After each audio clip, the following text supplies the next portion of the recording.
વલસાડ જિલ્લાના પારડી 4 રસ્તા પર કોંગ્રેસના ધરણા પ્રદર્શન કરવામાં આવ્યા હતા। વાપી મહાનગરપાલિકામાં 11 ગામોના સમાવેશને લઈ વિરોધ રેલી યોજાઈ હતી। આ વિરોધ રેલી પોલીસ દ્વારા અટકાવવામાં આવી હતી। આ ઉપરાંત વાસંદાના ધારાસભ્ય અનંત પટેલ, કોંગ્રેસ કાર્યકર્તા સહિત ગ્રામજનો રસ્તા પર બેઠા હતા તેમજ બહોળી સંખ્યામાં 11 ગામના લોકો રેલીમાં હાજર રહ્યા હતા। પોલીસ દ્વારા આચાર સંહિતાને કારણે તમામને અટકાવવામાં આવ્યા હતા। વાપી મહાનગરપાલિકામાં જે જબરજસ્તી સમાવેશ કરવામાં આવેલા ગામોના વિરોધ દ્વારા છેલ્લી 22 તારીખ એટલે 22/1 અમે વાપીમાં ચંદોડમાં જાહેર સભા યોજી હતી અને એમાં નક્કી કર્યું હતું કે 6મી તારીખ અમે પ્રાંત અધિકારીને આવેદન પત્ર આપવાના છે, પરંતુ આજે અમને અહીં પારડી ખાતે અટકાવી દીધા છે અને પ્રાંત અધિકારીની કચેરી સુધી જવા દેવામાં આવ્યા નથી।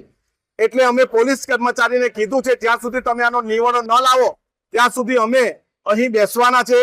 પ્રાંત અધિકારીની કચેરીનો કોઈ પણ આવીને અધિકારી અમારી પાસે આવેદનપત્ર લઈ જશે તો અમે આવેદનપત્ર આપીને છૂટા પડશું અને આવનારા દિવસમાં આ આંદોલનને વધુ ઉગ્ર બનાવીને વાપી નગરપાલિકાનો ઘેરાવો પણ અમે અમારા આગેવાન અને જે તે ગામના આગેવાનો દ્વારા અમે કરીશું। વાંધો એમનો એ જ છે કે જે પણ ગામોને સમાવેશ કરવામાં આવે એમની પાસે પૂર્વ મંજૂરી લીધી નથી।